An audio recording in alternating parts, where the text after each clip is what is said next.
नमस्कार दोस्तों, स्वागत है आप सभी का आपके अपने YouTube channel study with Sanwar sir में। साथियों, आज की क्लास में अपन कक्षा 10 के महत्वपूर्ण सूत्र जो सूत्र है पूरी किताब के उनका डिस्कस करेंगे। देखते हैं, पहली प्रश्नावली के आपके हैं, पहली प्रश्नावली वास्तविक संख्या है। इसके अंदर पहला फॉर्मूला है अपना यूक्लिड विभाजन प्रमेय का। देखो, यूक्लिड विभाजन प्रमेय का आपके बोला गया है ए बराबर बी क्यू प्लस आर, यानी ए बराबर क्या होगा, बी क्यू प्लस आर। ध्यान रखना, जो आर का लिमिट होगा जीरो से लेकर बी के बीच में होगा, जीरो के बराबर होगा लेकिन बी से क्या होगा, छोटा होगा। जहाँ ए है आपका भाज्य है, बी क्या है, भाजक है, क्यू आपका भागफल है और आर क्या है, शेषफल है।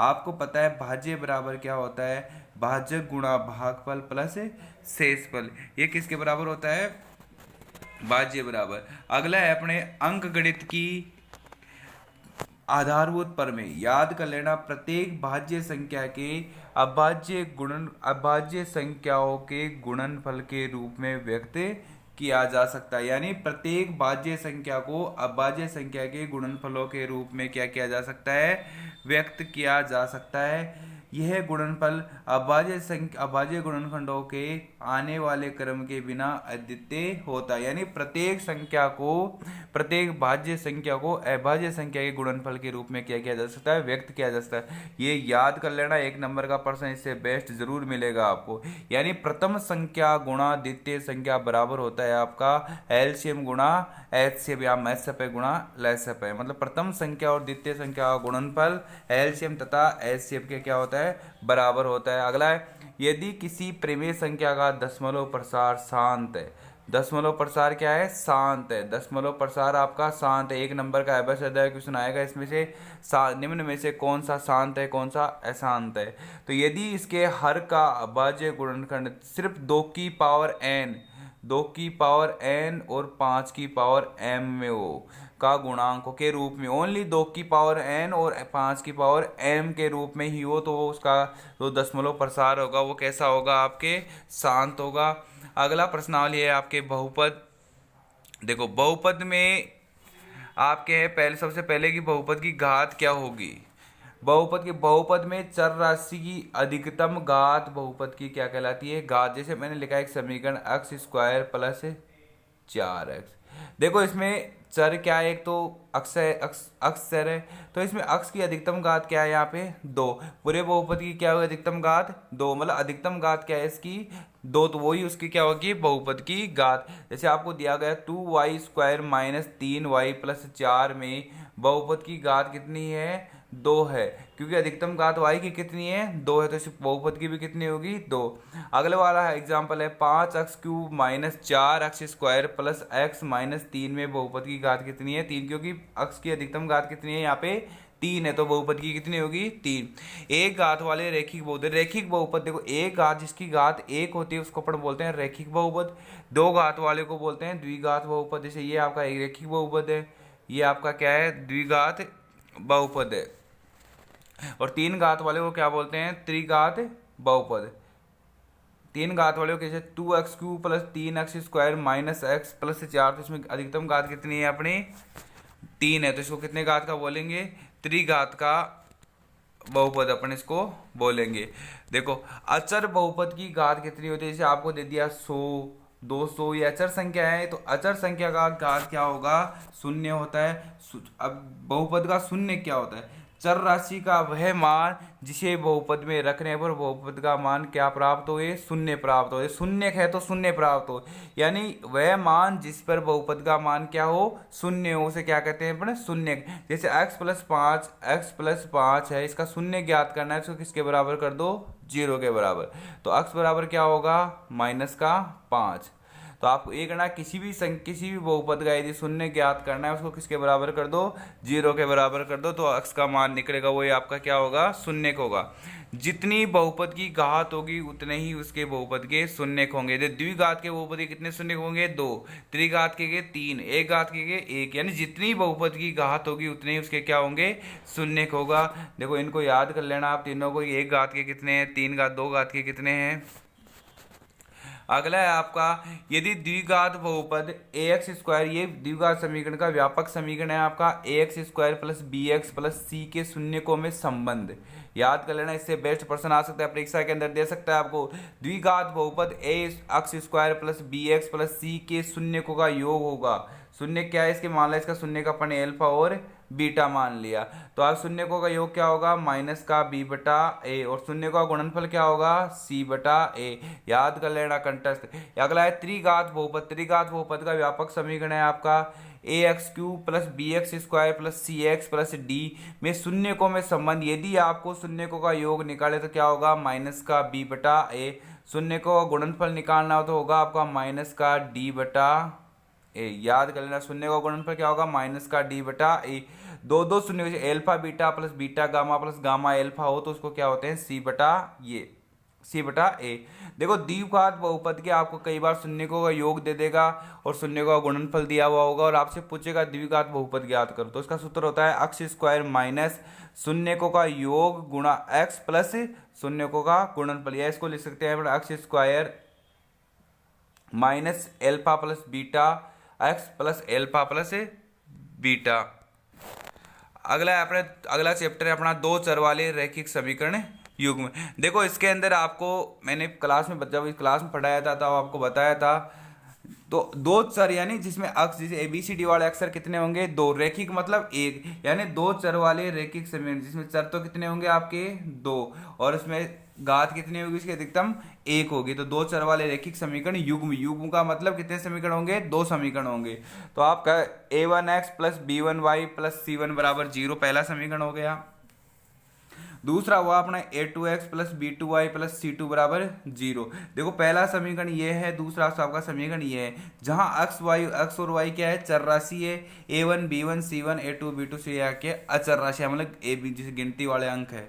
रैखिक समीकरण हल ज्ञात करिए, प्रश्न आता है निम्न में से कौन सी विधि आपका रैखिक समीकरण युग्म हल ज्ञात करने की विधि नहीं है, तो तीन विधियां आपके सामने, पहले आपकी ज्यामितीय विधि या ग्राफी विधि, अगली है बीजगणितीय विधि। देखो बीजगणितीय विधि के तीन मान है अपने, पहला है प्रतिस्थापन विधि, दूसरा है आपका विलोपन विधि, तीसरा है आपका वज्र गुणन विधि। ये तो है आपकी बीजगणितीय विधिया, कौन सी है, बीजगणितीय विधिया।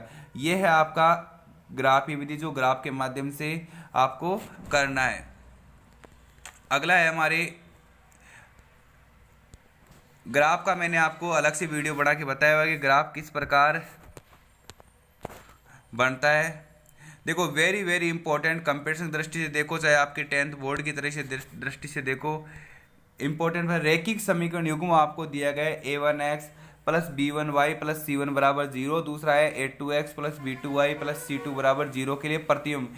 यदि a1 बटा, याद कर लेना, तीनों में से एक नंबर का प्रश्न 100% आपको मिलने वाला है, a1 बटा a2 का मान बराबर नहीं है b1 बटा b2 के, तो क्या होगा, समीकरण निकाय का हल तो होगा संगत होगा, अद्वितीय हल होगा, रेखाएं क्या करेगी, प्रतिच्छेद करेगी। यदि a1 बटा a2 बराबर नहीं है b1 बटा b2 के, तो आप कह सकते हो इसका हल अद्वितीय होगा, मतलब एक ही हल होगा, रेखाएं आपस में प्रतिच्छेद करेगी, उनका हल कैसा होगा, संगत होगा। यदि आपको a1 बटा a2 बराबर है b1 बटा b2 के, नॉट इक्वल टू है c1 बटा c2 के, तो आप बोल सकते हो इसका कोई हल नहीं होगा, क्योंकि रेखाएं क्या होगी, समांतर होगी। रेखाएं समांतर है मतलब वो कहीं प्रतिच्छेद नहीं कर रही है, तो कहीं प्रतिच्छेद नहीं करती है तो उसका हल क्या होता है, उसका कोई हल नहीं होता है, और इसको क्या बोलते हैं अपन, जो समीकरण निकाय वो कैसा होगा, असंगत होगा। यदि आपके a1 बटा a2 बराबर है b1 बटा b2 के, बराबर है c1 बटा c2 के, तो आप बोल सकते हो समीकरण निकाय का क्या होगा, देखो हल समीकरण निकाय तो संगत होगा, अनेक हल, क्योंकि दोनों रेखाएं एक ही होगी, एक रेखा के ऊपर दूसरी रेखा, मतलब क्या होगा, ये रेखाएं क्या होगी, समपाती होगी आपके। इन जो तीन मैंने बताया, इनमें से आपको एक नंबर का प्रश्न 100% परीक्षा के अंदर देखने को मिलेगा, एक नंबर से, याद कर लेना कंपटीशन दृष्टि से भी। ये इसी से आपने देखा हो तो अभी रीट का पेपर हुआ था, उसमें क्वेश्चन आया था, इसी 3 लाइनों से एक नंबर का प्रश्न एक क्वेश्चन था, तो ध्यान रख लेना है, इंपॉर्टेंट चीज है ये। अगला है द्विघात समीकरण। देखो पहला आपके सामने होगा द्विघात समीकरण क्या होता है। देखो द्विघात समीकरण ऐसा समीकरण जिसकी चर की अधिकतम घात कितनी होगी, 2, द्विघात मतलब 2 घात हो गया अधिकतम, द्विघात समीकरण का आपका जो व्यापक समीकरण होता है वो होता है ax square plus bx plus c बराबर जीरो। ये किसका समीकरण होता है? द्विघात समीकरण। इसमें जब प्रश्न आएगा आपकी परीक्षा के निम्न में से कौन सा समीकरण द्विघात समीकरण नहीं है, तो आपको जिस समीकरण का घात 2 नहीं हो वो क्या होगा, उसका आंसर होगा। देखो इसके अंदर चर है आपका x, अचर है आपकी ए बी सी। द्विघात समीकरण को हल ज्ञात करने की विधि 3 विधि है, याद कर लेना। गुणनखंड विधि, पूर्ण वर्ग विधि और द्विघाती सूत्र या श्रीधर आचार्य विधि। परीक्षा में आ सकता है निम्न में से कौन सी विधि द्विघात समीकरण का हल ज्ञात करने की विधि नहीं है, तो आपका तीनों विधियों या तीनों विधियों जो नहीं होगी वो आपका इसका आंसर होगा। देखो अगला है आपके द्विघात समीकरण में द्विघाती सूत्र। द्विघाती सूत्र 100% एक नंबर का आएगा आपके। आप पूछा जाता है द्विघात सूत्र लिखो, द्विघाती सूत्र लिखो, श्रीधर आचार्य सूत्र लिखो, एक ही बात है। द्विघात समीकरण एक आपको ये लाइन लिखनी है वहां पे, द्विघात समीकरण ax square plus bx plus c बराबर 0 के लिए द्विघाती सूत्र होगा आपका x बराबर minus b plus minus under root b square minus 4ac बटा 2a। ये क्या होगा आपका द्विघाती सूत्र। देखो इसके अंदर जो आपको दिया गया है बी स्क्वायर माइनस 4ac, इसको विविक्तिकर बोलते हैं। क्या बोलते हैं? विविक्तिकर। क्या बोलते हैं? विविक्तिकर बोलते हैं इसको। परीक्षा आ जाए विविक्तिकर क्या होता है तो आप देख लो। विविक्तिकर होता है आपका बी स्क्वायर माइनस 4ac। देखो आपको पहला दिया हुआ यदि बी स्क्वायर माइनस 4ac का मान ग्रेटर देन जीरो, क्या हो? Greater than zero. परीक्षा में प्रश्न मिल सकता है इस 3 लाइनों से आपको। बी स्क्वायर माइनस 4ac का मान यदि ग्रेटर देन जीरो हो तो आप बोल सकते हो मूल वास्तविक तथा भिन्न होंगे। यदि बी स्क्वायर माइनस 4ac का मान 0 के बराबर हो तो आप बोल सकते हो कि जो आपका बी उसका मूल वास्तविक तथा क्या होगा, समान होगा। यदि बी स्क्वायर माइनस 4ac का मान लेस देन 0 हो तो उसका मूल क्या होगा, काल्पनिक होगा। ये था आपका द्विघात समीकरण। अगला है अपने समांतर श्रेणियां। क्या है? समांतर श्रेणियां। देखो समांतर श्रेणी क्या होती है, पहली बात तो आपके दिमाग में कौन सी श्रेणी समांतर श्रेणी होगी, कौन सी श्रेणी समांतर श्रेणी नहीं होगी। तो ऐसी श्रेणी जिसमें क्रमागत पदों का अंतर क्या हो, समान, यानी क्रमागत पदों में अंतर क्या हो, समान हो। जैसे मैंने लिखा 1 3 5 7, इनमें हर पद में अंतर क्या है आपका, 2 का अंतर है, तो क्रमागत श्रेणी में अंतर क्या होगा, समान है। तो कौन श्रेणी आपकी समांतर श्रेणी। इसे संक्षेप में एपी भी लिखते हैं। समांतर अंतर को सारवंतर, इस अंतर को क्या बोलते हैं, सारवंतर, जिसको किससे लिखते हैं अपन, डी से लिखते हैं।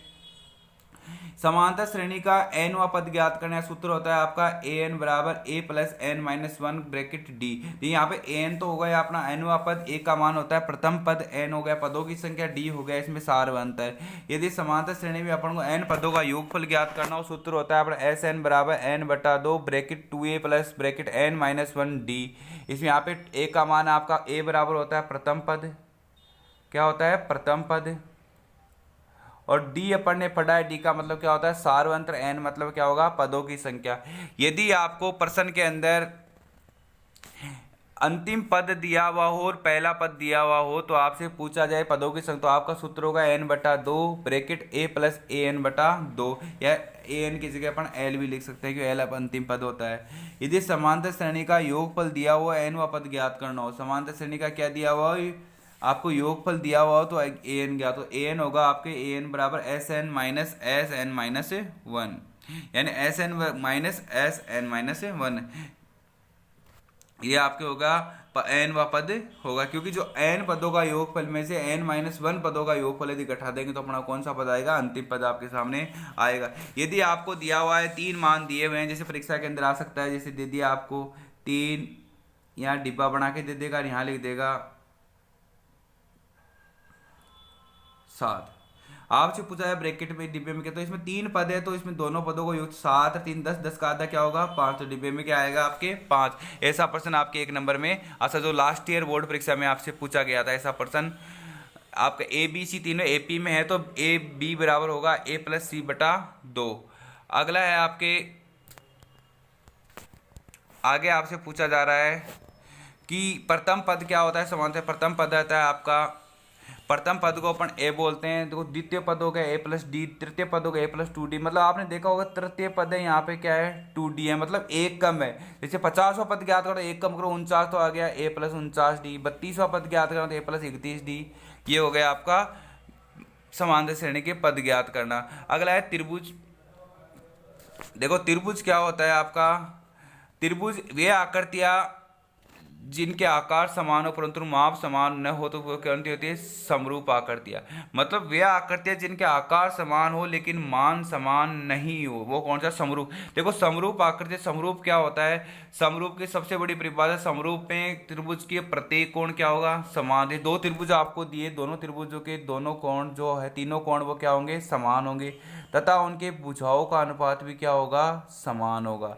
समरूप त्रिभुज की परिभाषा है, समरूप मतलब उनकी भुजाओं का अनुपात, भुजाएं बराबर नहीं होगी, भुजाएं बराबर आपके सर्वांग सम त्रिभुज में होती है, समरूप त्रिभुज में भुजाएं बराबर नहीं होंगी। इसमें तीनों कोण बराबर होंगे या इसमें तीनों भुजाओं का अनुपात बराबर होगा, दोनों कंडीशन आएगी इसके अंदर। अगला है आपके, सभी सर्वांगसम आकृतियां समरूप होती है परंतु सभी समरूप आकृतियां सर्वांगसम होना आवश्यक नहीं है। यानी जो सर्वांगसम है तो वो समरूप तो होगा ही होगा, लेकिन सभी समरूप का सर्वांगसम होना अनिवार्य नहीं है, क्योंकि मैंने बोला है सर्वांगसम में मतलब सभी भुजाएं क्या होगी, समान होगी, तो समरूप तो अपने आप ही हो गया। लेकिन समरूप में अपन ने बोला है कि उन भुजाओं का अनुपात समान होगा, न कि भुजाएं बराबर होगी, तो क्या सर्वांग आवश्यक है, नहीं है। सभी वर्त क्या होते हैं आपके, समरूप होते हैं, क्योंकि उन भुजाओं का अनुपात सम में बराबर होगा, जैसे परिधि अनुपात में आपकी त्रिज्या होगी। वर्ग क्या होते हैं आपके, समरूप होते हैं। सभी समबाहु त्रिभुज क्या होते हैं, समरूप होते हैं। अगला है त्रिभुजों की समरूपता। दो त्रिभुज समरूप होते हैं यदि उनके संगत कोण समान हो, संगत भुजाओं का अनुपात समानुपाती हो। मतलब क्या हो, कोण तो सभी मैंने बताया कि दोनों त्रिभुजों के कोण समान होंगे तथा उनकी भुजाएं क्या होगी, समानुपाती होगी। अगला है हमारे, अगला है त्रिभुजों की सर्वांग समता के नियम। क्या है त्रिभुजों की सर्वांग समता के नियम, आपको एक तो ट्रिपल ए नियम, ट्रिपल ए समरूपता नियम, यानी यदि त्रिभुज के तीनों कोण दूसरे त्रिभुज के तीनों संगत कोणों के समान हो तो त्रिभुज कौन सा होता है, समरूप त्रिभुज होता है आपका। डबल, यदि देखो त्रिभुज के दो कोण बराबर हो गए तो तीसरा तो ऑटोमेटिक बराबर, क्योंकि त्रिभुज के तीनों कोणों का योग क्या होता है, 180। उनमें से आपने बोल दिया कि दो कोण समान है दो त्रिभुजों के, तीसरा तो अपने आप ही समान होगा। तो आप यदि दो त्रिभुजों के दो कोण समान हो तो भी आप बोल सकते हो त्रिभुज कैसे है, समरूप है आपके। डबल ए समरूपता, यदि किसी त्रिभुज के दो कोण समान है, दूसरे दो संगत कोणों के समान है तो दोनों त्रिभुज क्या होते हैं आपके, समरूप होते हैं। ट्रिपल एस समरूपता नियम, यदि दो त्रिभुजों के संगत भुजाओं का अनुपात समान हो तो दोनों त्रिभुज क्या होते हैं आपके, समरूप होते हैं। एस एस नियम है, यदि दो त्रिभुजों में कोई संगत दो भुजाएं परस्पर समानुपाती हो तो उनके मध्य का कोण क्या हो, समान हो, त्रिभुज के से होते हैं, समरूप होते हैं आपके। देखो ये नियम तो जो आपने जो सर्वांग समता पढ़ा था 9th क्लास में, तभी भी आपको यही नियम पढ़े थे, बस यहाँ समरूप आ गया, वहाँ पे क्या है, वहाँ पे सर्वांग समता। आधारभूत समानुपातिक प्रमेय या थेल्स प्रमेय इसको बोलते हैं। यदि किसी त्रिभुज की एक भुजा के समांतर खींची गई रेखा त्रिभुज की शेष दो भुजाओं को प्रतिच्छेद करे, एक भुजा के समांतर खींची गई रेखा त्रिभुज के शेष दो भुजाओं को प्रतिच्छेद करे तो ये दोनों समान अनुपात में विभाजित करेगी। जैसे आपको एक त्रिभुज दिया गया है ABC, इसमें एक रेखा है DE जो BC के क्या है, समांतर है, उस रेखा को, दोनों रेखाओं को अलग अलग बिंदुओं पे क्या कर रही है, प्रतिच्छेद कर रही है। तो आप बोलोगे त्रिभुज है तो इसमें भुजाओं का अनुपात इसे AD बटा, इससे संबंधित क्वेश्चन परीक्षा में मिलेगा, यानी आपका होगा AD बटा DB बराबर होगा आपके AE बटा EC के। ये अनुपात है, यानी AD बटा ये AD बटा ये हो गया DB और AE बटा EC, ये अनुपात आपको याद करना है। अगला है आपको दिया आधारभूत समानुपातिक प्रमेय का विलोम।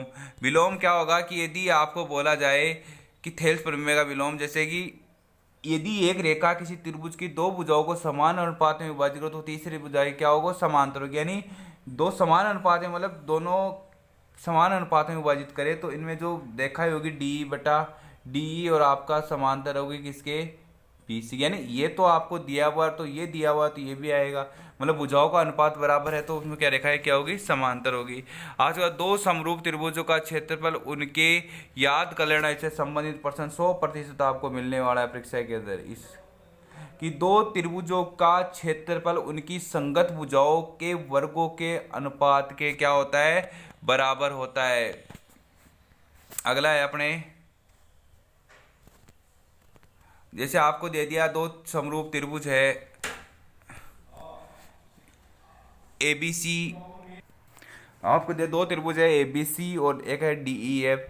दोनों त्रिभुज क्या है आपके समरूप है दोनों त्रिभुज। तो इन त्रिभुज ए बी सी का क्षेत्रफल बटा त्रिभुज डी ई एफ का, यानी भुजाओं के वनपात, जैसे ए बी का वर्ग क्या होगा ए बी स्क्वायर और डी ई का वर्ग क्या होगा डी ई स्क्वायर। देखो ध्यान रखना, जैसे आपने लिया ए बी और सी, दूसरा लिया डी ई एफ, तो जो कोण ए बराबर होगा वो किसके बराबर होगा डी के, ई बराबर होगा बी के, सी बराबर होगा एफ के। ये क्रम आपको ध्यान रखना है, इसी हिसाब से क्रम लिखना है आपको।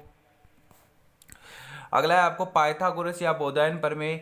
समकोण त्रिभुज में त्रिभुज के कर्ण का वर्ग शेष दो भुजाओं के वर्ग के क्या होता है योग के क्या होता है बराबर। ये सबको आता है पाइथागोरस प्रमेय। पाइथागोरस प्रमेय का विलोम क्या होता है आपके, यानी किसी त्रिभुज की दो भुजाओं का वर्ग तीसरी भुजा की वर्ग के बराबर होता है। तो कौन कौन सा होगा त्रिभुज कौन सा होगा समकोण। पहले बोला जा रहा है समकोण त्रिभुज है तो कर्ण का वर्ग दोनों भुजाओं के वर्गों के योग के बराबर। अब बोला जा रहा है तो यदि कर्ण का योग वर्ग दो भुजाओं के योग के बराबर, तो त्रिभुज कौन सा होगा समकोण त्रिभुज होगा आपका। अगला चैप्टर है आपका निर्देशांक ज्यामिति। इसमें देखो आपको पहला चीज तो ये मैप है, इसमें ये होगा प्रथम चतुर्थांश, ये हो गया आपका द्वितीय चतुर्थांश, ये हो गया आपका थर्ड चतुर्थांश, ये हो गया आपका फोर्थ चतुर्थांश। देखो प्रथम चतुर्थांश में अक्ष तथा वाई के दोनों के मान क्या होते हैं धनात्मक होते हैं। द्वितीय चतुर्थांश में आपका अक्ष का मान क्या होगा ऋणात्मक होगा और वाई का मान क्या होगा धनात्मक होगा। और तृतीय में दोनों क्या होंगे ऋणात्मक होंगे। और चतुर्थ में आपका अक्ष तो होगा प्लस में और वाई क्या होगा माइनस में। देखो अक्ष अक्ष तथा वाई अक्ष का प्रतिच्छेद बिंदु मूल बिंदु कहलाता है और मूल बिंदु के निर्देशांक क्या होते हैं 0 और 0। देखो यहाँ पे जो पहला निर्देशांक है वो आपका अक्ष का है, दूसरा किसका है वाई का है। तो मूल बिंदु के निर्देशांक क्या हो गए आपके 0 और 0। आगे आपके याद करना दिया हुआ है भुज क्या होता है। देखो भुज क्या होता है, सबसे पहली चीज किसी बिंदु की वाई अक्ष से दूरी, यानी किसी बिंदु की वाई अक्ष से दूरी क्या कहलाता है भुज। या अर्थात अक्ष निर्देशांक को क्या बोलते हैं अपन भुज के, अक्ष निर्देशांक को क्या बोलते हैं भुज और वाई निर्देशांक को क्या बोलते हैं अपन कोटि। देखो ये आपका निर्देशांक था, यहाँ कोई बिंदु है, इस बिंदु की जो अक्ष अक्ष से दूरी तो सॉरी वाई अक्ष से दूरी ये होगी तो ये किसके बराबर होगी आपके अक्ष निर्देशांक के बराबर। तो ये होता है इसका भुज। और वाई इस बिंदु की वाई से दूरी अक्ष से दूरी ये क्या हुआ आपका कोटि हो गया। देखो कोटि किसी बिंदु आ गया, जैसे 3 और -4 आया तो इसमें भुज तो क्या होगा भाई भुज तो आपका 3 हो गया और कोटि क्या होगी -4 हो गया। यदि कोई बिंदु अक्ष अक्ष पर स्थित उसकी कोटि क्या होगी। देखो कोई बिंदु यहाँ पर है, इस बिंदु पर है, यहाँ पे स्थित तो यहाँ पे इसकी अक्ष का मान क्या होगा 0 होगा। और कोई बिंदु यहाँ पे स्थित है तो उसमें भुज क्या उसका कोटि क्या होगा 0 होगा। यदि कोई अक्ष अक्ष पर स्थित इसकी कोटि अक्ष अक्ष पर स्थित कोटि क्या होगा 0 होगा, क्योंकि वो अक्ष पे स्थित वाई का मान क्या होगा वहाँ पे 0 होगा। यदि कोई बिंदु वाई अक्ष पर स्थित है तो उसका भुज क्या होगा, क्योंकि वहाँ पे अक्ष निर्देशांक का मान क्या होगा 0 होगा। दो बिंदुओं के बीच की दूरी ज्ञात करना, फॉर्मूला याद कर लेना। दो बिंदुओं के बीच की दूरी ज्ञात करना क्या होगा दो बिंदुओं के, जैसे दो बिंदु आपको दे रखे हैं x1 y1, पहले का निर्देशांक दूसरे का है वो x2 y2, तो आपका सूत्र होगा x2 माइनस x1 का whole square plus y2 minus y1 का होल स्क्वायर। इससे आप दो बिंदुओं के बीच की दूरी ज्ञात कर सकते हो। देखो विभाजन सूत्र आपको याद रखना है कि जिस मान लिया कोई दो बिंदु है ए तथा बी, उसको उनको मिलाने वाले रेखाखंड को तीसरा बिंदु P m1 अनुपात m2 में क्या कर रहा है विभाजित कर रहा है। तो जो P बिंदु है उस बिंदु के आपको निर्देशांक ज्ञात करना है। तो इसका अक्ष निर्देशांक होगा आपका m1 x2 plus m2 x1 बटा m1 प्लस m2। इसका y निर्देशांक होगा आपका y बराबर m1 y2 plus m2 y1 बटा m1 प्लस m2। देखो ये था आपके अंतःविभाजन का, किसका था अंतःविभाजन का। ये था बाह्य विभाजन। आपके सिलेबस में ओनली अंतःविभाजन ही है और बाह्य विभाजन आपके सिलेबस में नहीं है। अनुपात m1 अनुपात m2 क्या होगा धनात्मक होगा, क्योंकि किसी रेखा को अपन माइनस में थोड़ी विभाजित करते हैं, प्लस में ही होगा। तो अनुपात m1 और m2 का मान क्या होगा हमेशा प्लस में होगा आपके। मध्य बिंदु, यदि कि दो बिंदु आपको दे रखे हैं, ए x1 y1 भी दूसरे का है x2 y2 पी बिंदु, तो मध्य बिंदु निकालना तो x1 प्लस x2 बटा 2 हो जाएगा और y का होगा y1 प्लस y2 बटा 2। यदि आपको त्रिभुज के तीनों कोण दिए, तीनों भुजाओं, तीनों शीर्षों के निर्देशांक दिए हुए हैं, आपसे पूछा जाए त्रिभुज का क्षेत्रफल ज्ञात करो, तो आप ज्ञात कर सकते हो त्रिभुज एक ABC का क्षेत्रफल बराबर 1/2 x1, देखो यहाँ x1 आ रहा है तो क्या आएगा y2 minus y3 plus x2 y3 minus y1 plus आपका हो गया x3 y1 माइनस y2। ये किसका सूत्र था? आपके त्रिभुज के क्षेत्रफल ज्ञात करने का फॉर्मूला था आपके। अगला है आपके, देखो अगला है आपको, यदि देखो त्रिभुज सररेख क्या होता है, पहली बात तो समरेख क्या होगा, जो एक ही रेखा पर, एक ही रेखा पे यदि तीनों बिंदु स्थित है तो क्या त्रिभुज बनेगा क्या? जैसे मान लो ये आपकी भुजा, एक बिंदु यहाँ हो गया, एक यहाँ हो गया, एक यहाँ हो गया, तो क्या त्रिभुज बना? क्या नहीं बना। त्रिभुज नहीं बना तो क्षेत्रफल क्या होगा? शून्य होगा। यदि आपको कंडीशन दिया हो तीन बिंदुओं का सरेख होने का प्रतिबिंब, तो आपके आएगा x1 y2 minus y3 plus x2 y3 minus y1 plus x3 y1 minus y2 का मान क्या होगा? 0 होगा। जो आपकी प्रश्नावली 7.4 के प्रश्न है ऐसे। अगला है त्रिकोणमिति का परिचय। देखो त्रिकोणमिति का, त्रिकोण का त्रि प्लस कोण प्लस मिति, त्रिकोण मतलब त्रिभुज हो गया, मिति यानी मापन हो गया आपके। देखो पहली बात तो आपके दिमाग में त्रिकोणमिति का जब भी नाम आए तो आपको ध्यान रखना, त्रिकोणमिति हमेशा समकोण त्रिभुज के काम में आती है। अर्थात समकोण मापने का विज्ञान क्या कहलाता है? आपका त्रिकोणमिति कहलाता है। समकोण त्रिभुज की सबसे भुजा, बड़ी भुजा आपकी क्या होती है? कर्ण। और 90 डिग्री से सामने वाली भुजा क्या होती है? आपकी कर्ण होती है। जैसे ये 90 डिग्री है तो ये भुजा क्या होगी? आपकी कर्ण हो गई। एक भुजा इसमें आधार हो गया, दूसरी भुजा क्या हो गया? कर्ण हो गया। देखो कोण यदि आपने ये लिया है थीटा, ये कोण लिया तो कोण के जो सामने वाली भुजा है वो क्या कहलाती है? आपकी लंब। यदि आपने कोण ये लिया तो इसका लंब कौन सा होगा? ये लंब होगा। न्यून कोण थीटा के सामने वाली भुजा क्या कहलाती है? आपकी लंब कहलाती है। क्या कहलाती है? लंब कहलाती है। पाइथागोरस प्रमेय अभी अपने पढ़ी थी कि पाइथागोरस प्रमेय होती है कर्ण स्क्वायर बराबर आधार स्क्वायर प्लस लंब स्क्वायर। और अब मेन पाइथागोरस प्रमेय आपकी ये थी। बाकी इन दोनों से आप ये दो सूत्र बना सकते हो। त्रिकोणमिति अनुपात आपको निकालना है तो एक फॉर्मूला याद कर लेना हमेशा के लिए, लाल बट्टा कक्का।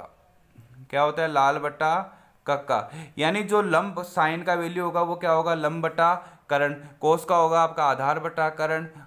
एल का मतलब लंब होता है, के का मतलब क्या होता है? कर्ण, ए का मतलब क्या होता है? आधार। तो पहला साइन थीटा, फिर आता है कोस थीटा, फिर आता है कोस थीटा, फिर अगला आता है आप पे, देखो पहले साइन थीटा, फिर कोस थीटा, फिर आ गया आपका टेन थीटा। यानी साइन थीटा बराबर होगा लंब बटा कर्ण, कोस थीटा बराबर हो गया आधार बटा कर्ण, और टेन थीटा बराबर क्या हो गया आपका? लंब बटा आधार हो गया। अगला है आपके, देखो टेन का आपने निकाल लिया, कोट का क्या होगा? कोट का वही होगा, कोट क्या होगा? उल्टा कर दो। टेन का उल्टा क्या होता है? यानी जब टेन का एल बटा ए, यानी क्या हो गया? एल बटा ए। तो क्या हो गया? कोट का आपके हो गया लंब, सॉरी इसको वही रखो अपने, लाल बटा कक्का। देखो लाल बटा कक्का, देखो जो टेन का था लंब बटा आधार, तो इसका हो जाएगा आधार बटा लंब। तो आपके आ गया कोट का क्या हो गया? आधार बटा लंब। आपके आ गया सेक का आ गया कर्ण बटा आधार, कोसे का क्या आ गया? कर्ण बटा लंब।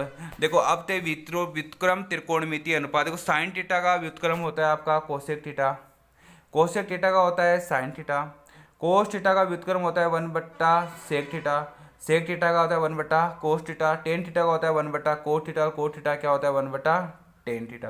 देखो टेन व कोस थीटा के मान साइन थीटा के कोस थीटा के बदल, टेन थीटा बराबर होता है आपका साइन थीटा बटा कोस थीटा, और कोस थीटा बराबर क्या हो जाएगा आपका? कोस थीटा बटा साइन थीटा। अब है त्रिकोणमितीय सर्व समीकरण। त्रिकोणमितीय सर्व समीकरण संबंधित आपको परीक्षा के अंदर 4 नंबर का प्रश्न देखने को मिलेगा, याद कर लेना। पहली त्रिकोणमिति अपनी sine square theta plus cos square theta बराबर 1, ये दोनों फॉर्मूले से बनेंगे। मेन जो आपकी सर्व समीकरण है वो ये है, sine square theta plus cos square theta बराबर 1। अगली है आपकी 1 प्लस टेन स्क्वायर थीटा बराबर हो गया आपका सेक स्क्वायर थीटा। अगली है आपकी 1 प्लस कोट स्क्वायर थीटा बराबर क्या हो गया? Cosec square theta. बाकी आपकी दो इनमें बनी हुई है। मेन सर्व समीकरण मैं आपको बता देता हूं। अगला है साइन थीटा गुणा कोसेक थीटा बराबर क्या होता है आपका? 1 होता है। और कोस थीटा गुणा सेक थीटा क्यों 1 क्यों होता है? यदि किसी संख्या के व्युत्क्रम, यानी साइन थीटा जो आपका कोसेक थीटा, इसका मतलब क्या होता है? 1 बटा साइन थीटा।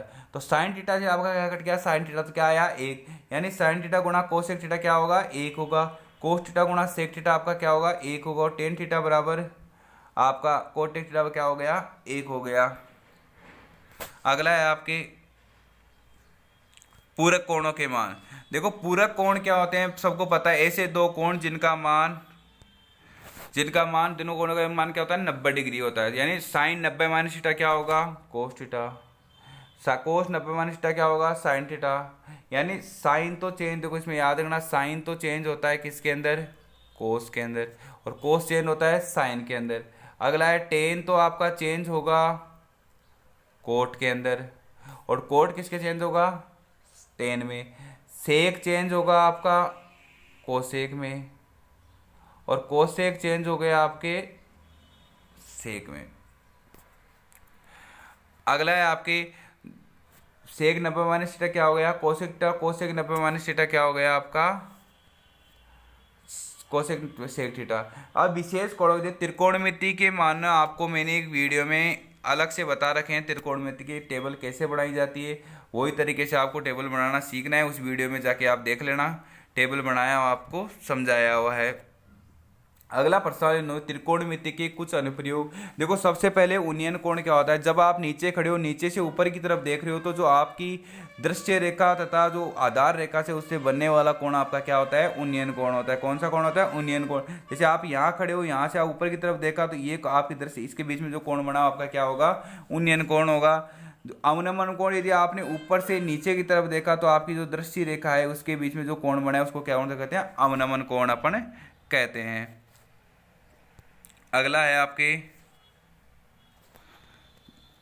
देखो उन्नयन कोण बराबर उन्नयन को, क्योंकि बराबर क्यों होते हैं उन्नयन कोण और अवनमन कोण आपको पता है। जैसे ये बना आपका ये कोण ऐसे बन गया, ये तो बनता है उन्नयन कोण, ये बनता है आपका अवनमन कोण। तो एकांतर कोण है तो एकांतर कोण आपके क्या होते हैं समान होते हैं। एकांतर आपको पढ़ा हुआ एकांतर कोण क्या होते हैं समान होते हैं। अगला प्रश्नावली अपने वर्त क्या है वर्त। वर्त के किसी स्थिर बिंदु से समान दूरी पर स्थित बिंदुओं का बिंदुपथ क्या होता है आपका वर्त होता है। किसी स्थिर बिंदु यानी एक स्थिर बिंदु इससे समान दूरी पर, मतलब ये समान दूरी पर ये कौन सा बन गया आपका वर्त बन गया। तो वो समान दूरी पर स्थित बिंदु को क्या कहते हैं, बिंदु का बिंदुपथ आपका क्या होता है वर्त होता है। ये समान दूरी आपकी क्या कहलाती है त्रिज्या कहलाती है। वर्त किसी वर्त को केवल एक बिंदु पर स्पर्श प्रतिच्छेद करने वाले रेखा वर्त को क्या कहलाती है स्पर्श रेखा। छेदन रेखा जो क्या करेगी दो बिंदुओं पे क्या करेगी प्रतिच्छेद करेगी, वो आपकी क्या होगी छेदन रेखा। अगली है आपकी जीवा। देखो वर्त की परिधि को दो बिंदुओं पर वर्त की परिधि को दो बिंदु मिलाने वाला रेखाखंड आपका क्या कहलाता है जीवा कहलाता है। देखो त्रिज्या और आपका व्यास, त्रिज्या क्या होती है व्यास की आपकी आधी होती है और व्यास त्रिज्या का क्या होता है दुगुना होता है। एक वर्त पर कितनी स्पर्श रेखाएं खींची जा सकती है, एक वर्त पर आपकी अनंत स्पर्श रेखाएं खींची जा सकती है। आपको याद करना है एक वर्त पर कितनी स्पर्श रेखाएं खींची जा सकती है अनंत स्पर्श रेखाएं। अब स्पर्श रेखाओं की संख्या और संबंधित पता है जब बिंदु वर्त के अंदर, जो वर्त के अंदर स्थित हो स्पर्श रेखा खींच ही नहीं सकते अपन, खींच ही नहीं सकते। यदि वर्त बिंदु पर स्थित हो, वर्त वर्त की परिधि पर स्थित हो, परिधि तो कितनी स्पर्श रेखा एक स्पर्श रेखा। यदि वर्त जो बिंदु है वर्त के क्या हो बाहर स्थित हो, अधिकतम कितनी स्पर्श रेखाएं खींच सकते हैं अपन दो स्पर्श रेखाएं इसके अंदर खींच सकते हैं। अगला है अपने वर्त पर की स्पर्श रेखाएं स्पर्श बिंदु से वर्त की स्पर्श रेखा स्पर्श बिंदु से जाने वाली त्रिज्या के मध्य लंब होती है। यानी जो स्पर्श रेखा है और त्रिज्या के मध्य कितने डिग्री का कोण होता है आपका 90 डिग्री का कोण होता है। किसी बाह्य बिंदु से वर्त पर खींची गई स्पर्श रेखाओं की लंबाई क्या होती है आपकी बराबर होती है। यानी आपको दिया गया है जैसे एपी और बीपी दो स्पर्श रेखाएं ओ वर्त का केंद्र है, तो आपको एओपी एक लिया त्रिभुज, दूसरा हो गया बीओपी। देखो ओ ए बराबर आपका ओ बी क्योंकि क्या है वर्त की त्रिज्या है। कोण ए बराबर कोण बी क्या है आपका 90 डिग्री में पढ़ा था। और ओपी बराबर ओपी में रोबिनिस्ट है, तो आप बोल सकते हो जो आपकी एपी बराबर है क्या बीपी किससे आएगा आरएचएस नियम से। तो आप कह सकते हो कि वर्त की जो स्पर्श रेखा है वो क्या होती है आपकी समान होती है। अगला प्रश्न है आपकी रचनाएं, जिसका मैंने वीडियो डाल रखा है ग्रुप के अंदर। एक रेखाखंड को दिए हुए अनुपात में विभाजित करना पहला चैप्टर है। दूसरा है समरूप त्रिभुज बना सकते हो। वर्त पे स्पर्श रेखाओं की रचना करना आप उस वीडियो को देख के आसानी से बना सकते हो। वीडियो आपको यूट्यूब पे मिल जाएगा, उसको देखना है आपको, उस पर आसानी से कर सकते हो। अगला है वर्तों से संबंधित क्षेत्रफल। देखो वर्त से संबंधित क्षेत्र, वर्त की परिधि होता है आपका 2 पाई आर, वर्त का क्षेत्रफल होता है पाई आर, उसमें आर क्या है आपकी त्रिज्या है, और जो पाई का मान या तो 22/7, ये पर्सन में दिया हुआ नहीं तो आपको 22/7 लेना है, यदि पर्सन में दिया हुआ है तो वो मान लेना है। पाई के दो मान होते हैं, एक तो 22/7, एक होता है 3.14। अर्धवर्त का क्षेत्रफल होता है 1/2 पाई आर स्क्वायर। देखो त्रिज्या होती है आपके व्यास की, यदि व्यास होता है त्रिज्या का दुगना। यदि वलय का, जैसे वलय का क्या होती है, जैसे आपका एक वर्त ये हो गया, वर्त के बीच में छोटा वाला वर्त बना, तो जो ये एरिया बचा है बीच वाला, इसको क्या कहते हैं अपन, वलयिका कहते हैं। क्या कहते हैं, वलयिका। तो आपसे बड़े वाले वर्त के क्षेत्रफल से क्या घटाया, छोटे वाला वर्त घटाया, तो आपका ये सूत्र बन गया पाई r1 square minus r2 square. ये आपका किसका क्षेत्र है, वलयिका का क्षेत्रफल। त्रिज्यखंड, वर्त की दो त्रिज्याओं तथा संगत चाप से घिरा हुआ क्षेत्र क्या कहलाता है, त्रिज्यखंड। जैसे आपका ये होगा वर्त, ये दो त्रिज्याएं होगी, त्रिज्या और चाप, ये चाप हो गए इससे, और घिरा हुआ जो ये एरिया है आपका, ये क्या कहलाता है, त्रिज्यखंड कहलाता है आपका। और त्रिज्यखंड का फॉर्मूला आपसे पूछा जाए तो बता देना, त्रिज्यखंड पाई आर स्क्वायर थीटा बटा 360 होता है, पाई आर स्क्वायर बटा 360 एक इसका सूत्र होता है आपका त्रिज्यखंड का। वृत्तखंड क्या होता है, वर्त की जीवा था चाप द्वारा, ये आपकी वर्त की जीवा होगी, जीवा था चाप द्वारा बना क्षेत्र, ये आपका क्या कहलाता है, वर्तखंड कहलाता है। देखो वर्तखंड के सूत्र होता है पाई आर स्क्वायर थीटा बटा 360 माइनस आर स्क्वायर बटा 2 साइन थीटा। ये आपका किसका हो गया, वर्तखंड का। और ये तो आपका सॉरी लघु वर्तखंड का। और दीर्घ वर्तखंड का आपसे पूछा जाए, इसको किस में से घटा दो, pi R square, pi R square में से क्या कर दो इसको माइनस, क्योंकि पूरे वर्त का क्या होता है pi R square, pi R square में से लघु का घटा देंगे अपन, माइनस कर देंगे इसका, तो किसका आ जाएगा, दीर्घ वर्तखंड का क्षेत्रफल आपके आ जाएगा। अगला है चाप की लंबाई आपसे पूछा जाए तो पाई आर थीटा बटा 360, मतलब आपका त्रिज्यखंड बनाता है, जो ये यहाँ से दूरी है तो ये ज्ञात करनी हो आपको। जैसे आपका ये वर्त है, ये आपका त्रिज्यखंड बना तो ये दूरी, तो इसका सूत्र होता है आपका पाई आर थीटा बटा 360, तो 2 पाई आर थीटा बटा 300, या इसको ये भी लिख सकते हो, किताब में आपको ये मिलेगा 2 पाई आर थीटा बटा 360, क्योंकि 2 पाई आर थीटा किसका होता है, परिधि का होता है, तो परिधि सीधा यार, इसने क्या किया यहाँ पे आपको 2 से डिवाइड करके आपको बताया गया है। त्रिज्यखंड एवं चाप की लंबाई में संबंध होता है आपका 1/2 एल आर। तो एल क्या होता है यहाँ पे, चाप की लंबाई होता है आपका एल आर। घड़ी की मिनट की सुई द्वारा 1 मिनट में कितना डिग्री का कोण बना सकती है घड़ी, 1 मिनट में आपका 6 डिग्री का कोण बना सकती है घड़ी। आपकी एक घड़ी की जो मिनट की सुई 1 मिनट में कितना डिग्री का, 6 डिग्री का कोण बनाती है आपके। अगला है आपके पृष्ठीय क्षेत्रफल और आयतन। देखो पृष्ठीय क्षेत्रफल और आयतन आपका घनाभ है, घनाभ का संपूर्ण पृष्ठीय क्षेत्रफल याद कर लेना, 2 गुणा लंबाई गुणा चौड़ाई प्लस चौड़ाई गुणा ऊंचाई प्लस ऊंचाई गुणा लंबाई। ये किसका होता है, घनाभ का संपूर्ण पृष्ठीय क्षेत्रफल। यदि घनाभ का पार्श्व पृष्ठीय क्षेत्रफल या कमरे की चारों दीवारों का क्षेत्रफल आपसे पूछा जाए तो आप लिखना 2 गुणा ऊंचाई लंबाई प्लस चौड़ाई। घनाभ का आयतन आपसे पूछा है, घनाभ का आयतन का सूत्र होता है आपका लंबाई गुणा चौड़ाई गुणा ऊंचाई। अगला है घन का संपूर्ण पृष्ठीय क्षेत्रफल। घन का संपूर्ण पृष्ठीय क्षेत्रफल होता है 6 गुणा भुजा स्क्वायर आपका। और घन का पार्श्व पृष्ठीय क्षेत्रफल पूछा है तो पार्श्व मतलब 4 दीवारें कितनी होती है, 4, तो आपके 4 गुणा भुजा स्क्वायर। अगला है घन का आयतन, घन का आयतन होता है आपका भुजा क्यूब। अगला है बेलन। देखो बेलन का वक्र पृष्ठ होता है आपके 2 पाई आर एच हो गया बेलन, क्योंकि बेलन की जो त्रिज्या है, त्रिज्या आपके आर है और ऊंचाई इसमें क्या है, देखो ऊंचाई आपकी ये एच हो गई यहाँ तक, और ये आपकी क्या होगी, त्रिज्या होगी। तो बेलन का वक्र पृष्ठ हो गया 2 पाई आर एच। बेलन का संपूर्ण पृष्ठीय क्षेत्रफल हो गया 2 पाई आर प्लस एच। अगला है बेलन का आयतन। बेलन का आयतन होता है पाई आर स्क्वायर एच। अगला है शंकु। देखो शंकु का वक्र पृष्ठ होता है, शंकुर में जो तिर्यक ऊंचाई है आपकी, तिर्यक ऊंचाई आपने एल ली, क्या ली, एल, ये आपकी तिर्यक ऊंचाई है।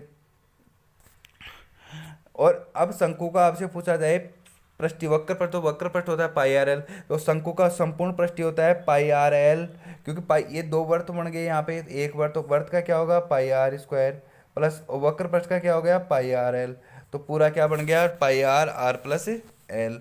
शंकु का आयतन देखो, बेलन का 1/3 पार्ट क्या होता है आपका शंकु। एक बेलन में कितने शंकु बन सकते हैं, 3 शंकु बन सकते हैं, तो आपका आएगा 1/3 पाई आर स्क्वायर एच। तिर्यक ऊंचाई का सूत्र आपसे पूछा है तो एल बराबर हो गया √r square plus H square. देखो क्षेत्रफल की इकाई को आपको हमेशा वर्ग इकाई में लेना है, घन की इकाई को किस में लेना है, घन में। स्क्वायर में लेते क्षेत्रफल, चाहे मीटर स्क्वायर हो गया, ये भी लिख सकते हो, इसका हो गया मीटर क्यूब हो गया, ये आप लिख सकते हो, वर्ग भी ले सकते हो और घन भी आप इसमें लिख सकते हो। अगला है आपके गोले का समपृष्ठीय क्षेत्रफल। देखो गोले का पृष्ठीय क्षेत्रफल आपके होता है 4 πr²।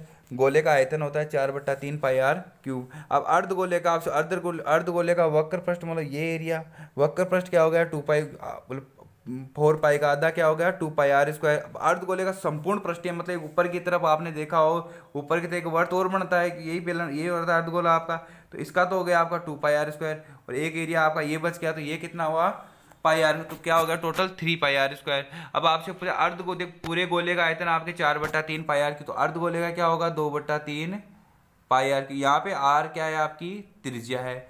अगला है छिन्नक। देखो छिन्नक कैसे होता है, ये आपका शंकु है और शंकु का इतना सा एरिया आपने काट दिया, तो काटने के बाद जो एरिया बना वो बना आपका क्या बनेगा छिन्नक। तो छिन्नक का आपको वक्र पृष्ठ का क्षेत्रफल निकालना तो होगा πl r1 + r2 हो गया। शंकु छिन्नक का संपूर्ण पृष्ठीय क्षेत्रफल आपको निकालना है, तो πl r1 + r2 ये हो गया πr1 + r2 का होल स्क्वायर आपका हो गया।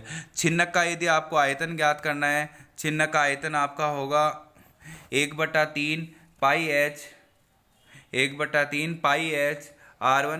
r2² + r1r2। यदि इसकी लंबाई आपको निकालनी है एल का तिर्यक से, तो h√h² + r1 - r2 का होल स्क्वायर। देखो ये है, यदि 100 सेमी क्यूब का मतलब होता है आपका 1 लीटर, और 1 मीटर क्यूब में कितने लीटर होते हैं 1000 लीटर होते हैं आपका। अगला चैप्टर है आपका सांख्यिकी। देखो सांख्यिकी बहुत ही अच्छी प्रश्नावली है, इसमें आपको बहुत बड़े 3 किस्म, ये टोटल 11 नंबर की प्रश्नावली, अच्छा नंबर आप ले सकते हो यहाँ से। ये आपका बहुत ही आसान चैप्टर। देखो सांख्यिकी के अंदर आपके 3 मान होते हैं, केंद्रीय प्रतिबिंब, माध्य, माध्यिका और बहुलक, या माध्यक बोल सकते हैं। माध्य क्या हो, जब केवल आंकड़े दिए हुए हो अपन को, केवल आंकड़े, तो माध्य होगा प्रेक्षणों का योग बटा प्रेक्षणों की संख्या। जब बारंबारता बंटन दिया हुआ हो आपको, तो होगा सिग्मा fx बटा सिग्मा, मतलब सिग्मा fx बटा सिग्मा f। तो f क्या है यहाँ पे बारंबारता है आपके। अगला है आपके, अब देखो इसकी जो आपका एक तो होता है प्रत्यक्ष विधि, जो अभी बताया मैंने वो आपका है प्रत्यक्ष विधि। अब इसमें अगली विधि है कल्पित माध्य। यदि कल्पित माध्य आपने ए माना है तो इसका हो गया कल्पित माध्य d बराबर x - a होता है। सूत्र होगा इसका a + सिग्मा एफ डी बटा सिग्मा एफ हो गया। यह है पद विचलन, पद विचलन, पद माध्य a + सिग्मा एफ यू बटा सिग्मा एफ गुणा एच। यहाँ पे u का मान क्या होगा x - a बटा h। देखो यहाँ पे h तो होगा इसमें वर्ग अंतराल, जो मतलब अंतराल कितना है, a का मान अपने जो कल्पित माध्य माना है वो हो गया। अगला है आपको माध्य ज्ञात करना। जब आंकड़े आपको माध्य ज्ञात हो, जब आंकड़े दिए हो, सर्वप्रथम आंकड़ों को क्या करेंगे अपन आरोही या अवरोही क्रम में लिखेंगे, और आरोही या अवरोही क्रम में व्यस्त करने के बाद यदि पदों की संख्या विषम हो, पहला चीज पदों की संख्या क्या हो विषम, जैसे 2 पद 3 पद 5 पद 8 7 पद ऐसे हो, तो आपको सीधा लिखना है n+1/2 पद आपका क्या होगा आपका माध्यक होगा। यदि पदों की संख्या सम हो तो माध्यक होगा n/2 पद प्लस n/2 + 1 पद। जैसे n/2 8 पद है तो n/2 क्या हो गया चौथा पद, और चौथे में 1 जोड़ो तो 5वां, चौथा पद और 5वां पद का जो /2 वो क्या होगा आपका माध्यक हो गया। जब बारंबारता बंटन दिया हो, सर्वप्रथम संचय बारंबारता ज्ञात करते हैं। संचय बारंबारता ज्ञात करना आपको जो इसका चैप्टर का वीडियो है उसमें सब कुछ समझाया हुआ कैसे संचय बारंबारता अपन ज्ञात करते हैं, तो वहां आप देख सकते हो। सिग्मा एफ n/2 ज्ञात करते हैं, n/2 से ठीक अधिक वाला संचय क्या होगा आपका CF वाला चर क्या होगा माध्यक होगा अपन ठीक।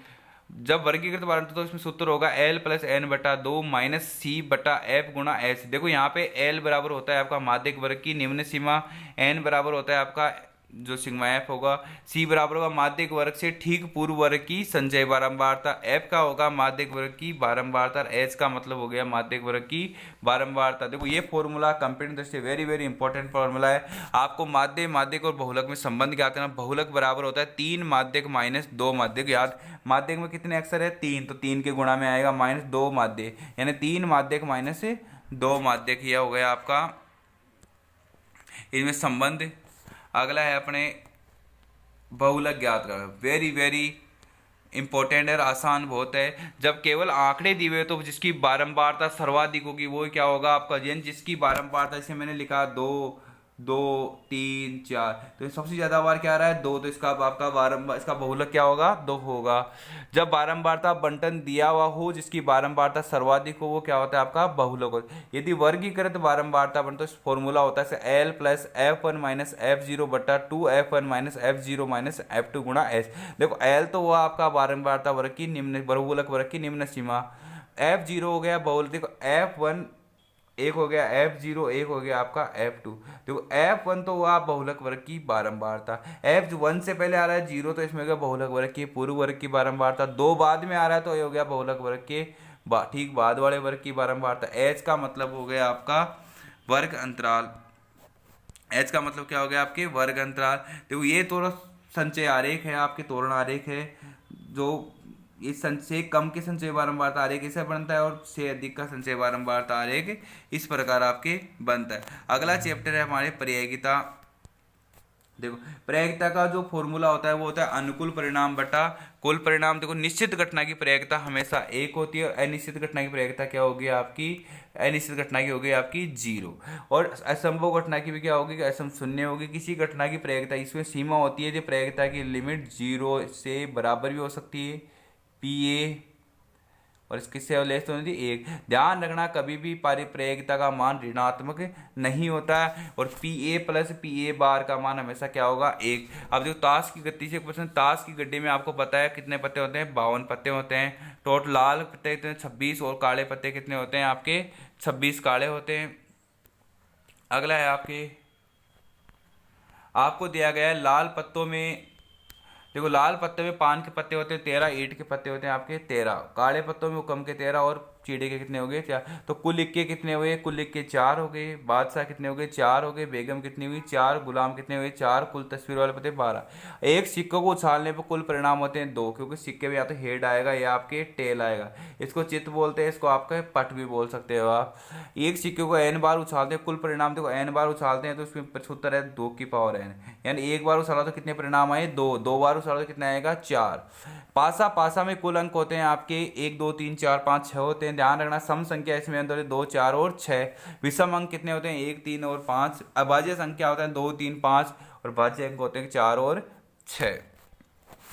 दो पासों को उछालने पर आपके परिणाम क्या क्या बन सकते हैं, देखो पास n स्क्वायर भी बताया तो n स्क्वायर मतलब 6 का स्क्वायर हो गया, तो 6 का स्क्वायर कितना होगा 36। तो क्या क्या परिणाम बन सकते हैं, देखो पहले पासे को उछाला तो 1 आया, दूसरे में क्या आएगा, पहले में 1 दूसरे में 1, पहले में 1 दूसरे में 2, इस प्रकार आपके कितने परिणाम बने टोटल 36 परिणाम बने। अब आपको याद करना है कि जो ये टेबल मैंने वीडियो में पूरा बताया हुआ है, आपका जिस क्लास का वीडियो देखिए उसमें सब समझाया हुआ है। देखो पहली चीज़ है आपका याद होना चाहिए लीप वर्ष क्या होता है। लीप वर्ष ऐसा दिन जिसके अंदर आपका फरवरी 29 दिन का आता है, कितने दिन का आता है 29 दिन का आता है। तो लीप वर्ष में 366 दिन होते हैं, 52 सप्ताह 2 दिन। लीप वर्ष में 53 रविवार होने की प्रयोगिता, 53 रविवार मतलब 52 तो होंगे। अब उसमें 2/7 हो, क्योंकि 2 कंडीशन बनती है आपकी। देखो मंडे ट्यूसडे 2 दिन हो सकते हैं, Tuesday Wednesday, Wednesday Thursday, Thursday Friday, Friday Saturday, Saturday Sunday, Sunday और मंडे। टोटल कितने हो गए। अब कितने कंडीशन में आपका 53 रविवार आ सकता है, देखो इसके अंदर भी रविवार आ सकता है, इसके अंदर भी रविवार आ सकता है। टोटल परिणाम कितने हुए 7, और अनुकूल कितने हो गए 2, तो क्या बना इसका ब्रेक था 2/7। इसी प्रकार आपके लीप वर्ष में कितने 53 रविवार होने, क्योंकि एक दिन बचा एक ही बार आएगा वो। जैसे आपसे बोला है एक दिन वो हो सकता है तो मंडे हो सकता है, ट्यूसडे हो सकता है, वेडनेसडे हो सकता है, थर्सडे हो सकता है, फ्राइडे हो सकता है, सैटरडे हो सकता है, संडे हो सकता है। कितने दिन हो गए 7 दिन हो गए। तो इसमें टोटल परिणाम तो हो गए 7। अब संडे 53 आने का 52 तो है ही है, एक जोड़ा मतलब एक संडे कब आ सकता है, एक दिन ही आ सकता है। तो कितने होगा 1/7 7। अब लीप 53 एक आने की है तो नहीं आने की, 1 माइनस क्या होगा 1/7 क्या हो गया 6/7। साथियों ये था आपके कंप्लीट जो बुक था, उसके जो इम्पोर्टेंट फॉर्मूले थे, जो टोटल फॉर्मूले थे सारे मैंने इस क्लास के अंदर आपको करवाए। आपको परीक्षा में जाने से पहले इसको ढंग से पढ़ के जाना है। इनमें से आपको क्वेश्चन भी मिलेंगे और बड़े प्रश्न करने में आपको फ़ायदा भी मिलेगा। आज के लिए बस इतना ही, तब तक के लिए आप सभी का बहुत बहुत धन्यवाद। जय हिंद, जय भारत।